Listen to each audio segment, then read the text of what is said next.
அத்தனை செல்வமும் உன்னிடத்தில் நான் பிச்சைக்கு செல்வது எவ்விடத்தில் வெறும் பாத்திரம் உள்ளது என்னிடத்தில் அதன் சூத்திரமோ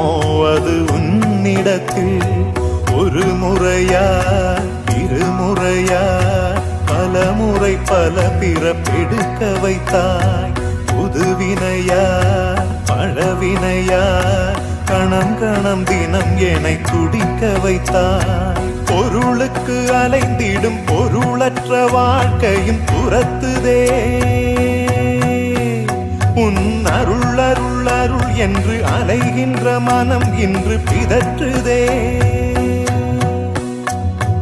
அருள் விழியால் நோக்குவாய் மலர்பதத்தால் தாங்குவாய் உன் திருக்கரம் என்னை அரவணைக்குன